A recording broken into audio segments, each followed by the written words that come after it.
नमो नमः। शास्त्री प्रथम खंड के जो व्याकरण विषयक छात्र हैं उन समूह के लिए प्रभाकरी टीका से समास की चर्चा कल मैंने प्रारंभ किया था। उसी कड़ी में आगे आज पढ़ेंगे अव्ययी भाव प्रकरण। अव्ययी भाव अधिकारोयम प्राक तत्पुरुषात्। अव्ययम विभक्ति समीप समृद्धि वृद्धि अर्थभावात् या संप्रति शब्द प्रादुर्भावस् चाद्यथानुपूर्व योग्य पद्य सादृश्य संपत्ति साकल्यांत वचनेषु। अव्ययी भाव न व्यति विकारम न प्राप्नोति। तीनों लिंग, तीनों वचन, 7 कारकों, 21 विभक्तियां के विकार कार्य को पूर्ण प्रभाव न पड़े, सदा एक रूप रहे, लिंग संख्या कारक से विकृत न हो, उन्हें अव्यय कहते हैं। न अव्ययम अनव्ययम विकार सहितम। अनव्ययस्य अव्ययभवनम अव्ययी भाव। जो अव्यय नहीं है, विकारों से भरे हैं, अनव्यय लिंग संख्या कारक सहित को अव्यय विकार रहित होना, ऐसा समास अव्ययी भाव है। त्रिषु लिंगेषु सर्वासु च विभक्तिषु सदृशम समानमेक रूपम यच्छति तदव्ययम्। तस्य प्रकरणम प्रक्रिया साधनिका प्रारभ्यते। इसमें पूर्व पद का अर्थ प्रायः प्रधान है। अव्ययी भाव अव्ययी तत्पुरुषः सूत्र तक अव्ययी भाव समास का अधिकार चलता है। तत्पुरुषः सूत्र के पहले जितने कार्य होंगे वे कार्य अव्ययी भाव माने जाएंगे। अव्यय कोई भी अव्यय शब्द विभक्त्यर्थादिषु विभक्ति अर्थ में, समीप अर्थ में, समृद्धि संपन्नता, वृद्धि वृद्धि संपत्ति का विनाश, अर्थ का प्रादुर्भाव, प्राकट्य, पश्चात तथा आनुपूर्व क्रमशः योग पद एक साथ, सादृश्य समानता, संपत्ति, सकल्य मतलब संपूर्ण, इन 16 अर्थों में वर्तमान विद्यमान अव्यय शब्द का शुभंत के साथ नित्य ही समास हो, यह अव्ययी भाव जो है सो कहलाए। नित्य समास का लक्षण है कि प्रयोग बहुधा है, अधिकार अविग्रह नास्ति, लौकिक अलौकिक शरीरम। जिस समास का विग्रह वाक्य न बने वह नित्य समास है। यद्यपि यह लक्षण अस्पष्ट है और विग्रह करने से ही समास का अर्थ बोध संभव है, तब अविग्रह क्यों कहा? अतः स्पष्ट करते हैं कि प्रायेण और सब प्रायः बाहुत्येन करके न स्वेन पदेन विग्रहो यत्र स्वस्वपद विग्रह। जहाँ उच्चारित या आत्मीय पद के साथ विग्रह न हो, विग्रह भिन्न से, समास भिन्न से भिन्न हो, वह अस्वपद विग्रह नित्य समास माना जाए। विभक्ति के अर्थ में वर्तमान अव्यय नित्य समास का उदाहरण है। जैसे अब देख लेते हैं अधिहरि, तो हरौ इति लौकिक विग्रह, हरि आधार में, इस समासार्थ में हरि गी अधि लौकिक अलौकिक विग्रह इति के साथ लौकिक विग्रह अधि के साथ समास ही अश्वपद विग्रह है।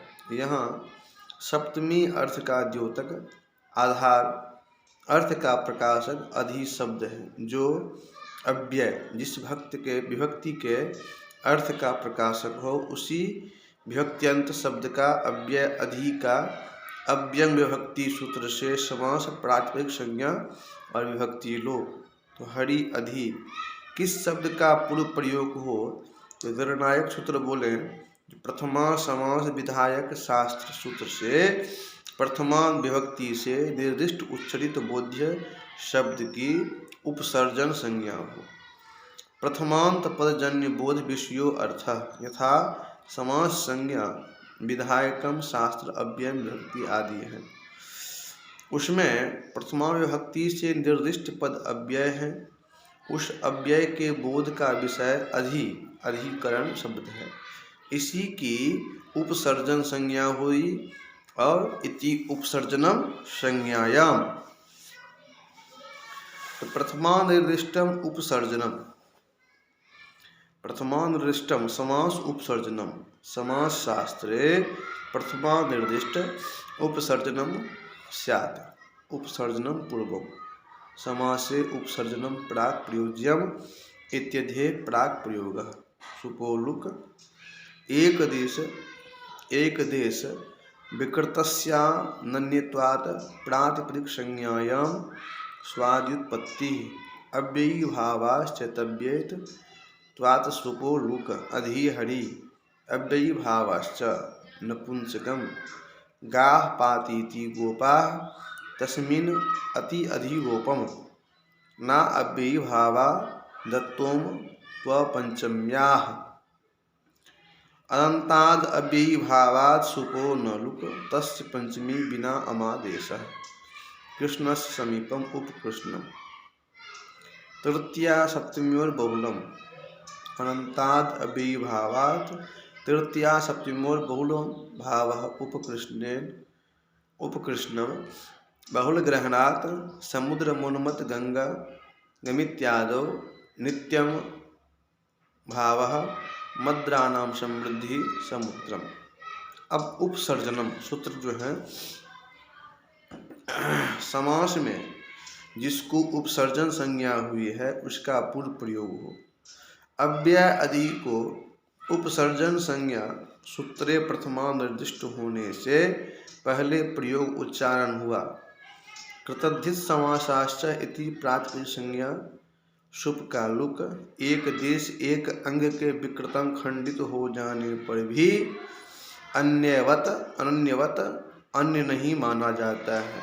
छिन्ने पुच्छे स्वा गर्दवो न भवति, जैसे पूछ के खंडित होने पर भी कुत्ता गर्दभ नहीं होता, एवं गी का लुक होने पर भी अधिहरि की प्रातिपदिक संज्ञा बनी है। ततः स्वादि की उत्पत्ति, तो विकृत होने पर भी प्रातिपदिक धर्म नहीं सही रहा। सु औजस इत्यादि आये।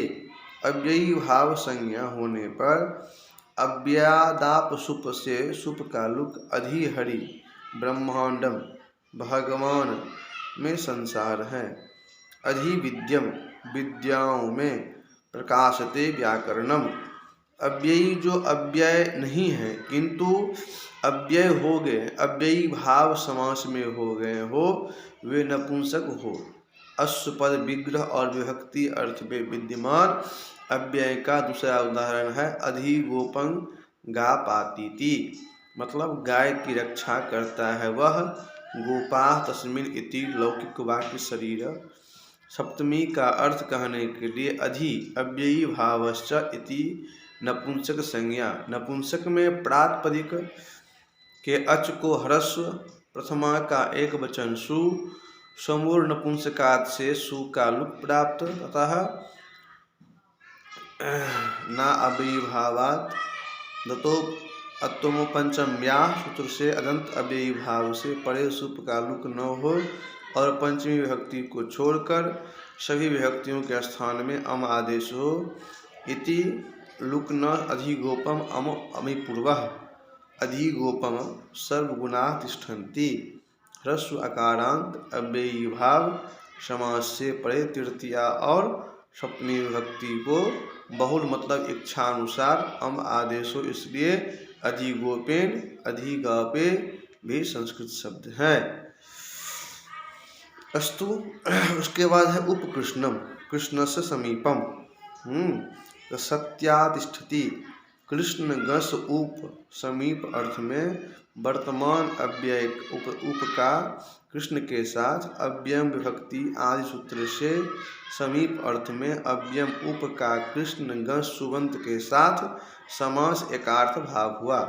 उप शब्द समास विधायक शास्त्र सूत्र में प्रथमा से निर्दिष्ट होने पर उप की उपसर्जन संज्ञा पूर्व प्रयोग, उपकृष्ण नपुंसक संज्ञा विभक्ति स्थान में अम आदेश हो गया है तो उपकृष्ण भक्ता भजन्ति। उप का समीप अर्थ प्रधान यहाँ पे है। तृतीया सप्तमी में विकल्प अम उपकृष्णेन गौड़ा गच्छति। मद्र देशवासियों की समृद्धि संपन्नता विकास ही समुद्र है, इसलिए मद्र आम सु समृद्धि अर्थ में वर्तमान अव्यय सु का सुबंत मद्र आम के साथ समास हुआ है। के साथ समास हुआ है तो समृद्धि अर्थ में जो है सो वर्तमान अव्यय सु का सुबंत मद्र आम के साथ समास, उपसर्जन संज्ञा पूर्व प्रयोग, सुपलुक एक रेश विकृत न्याय सूत्र से अव्ययी भावस्य से नपुंसक सु अतो अम और नपुंसक लुक तो दोनों को बाद करके न अभिभावा सूत्र से सु को अम अभाव। समुद्रम पश्यामी मद्रासियों को की समुद्री समृद्धि देखता है। सुभद्राद आगच्छामी यवनों की विनष्ट रिद्धि संपत्ति ही दुर्वनम मिश्रित जाती हैं। यवन आम दूर विनष्ट रिद्धि अर्थ में वर्तमान दूर शब्द का सुबंतेन सह समास पूर्व प्रयोग दुर्वनम यवनों अर्थात वर्ण संकर की नष्ट संपत्ति समास। मक्खियों का अभाव जहाँ पे हो सन्नाटा वहाँ पे होता है समास। अर्थवाचक मक्षिका आम निर अभाव अर्थ में वर्तमान निर अव्यय का सुबंत मक्षिका आम के साथ समास आदि काट। तो निर का अभाव यहाँ पे अर्थ प्रधान निर का अर्थ प्रधान अभाव है। निर्मक्षिकम स्थानम पश्यम अस्तु। पुनः इसी कड़ी में कल।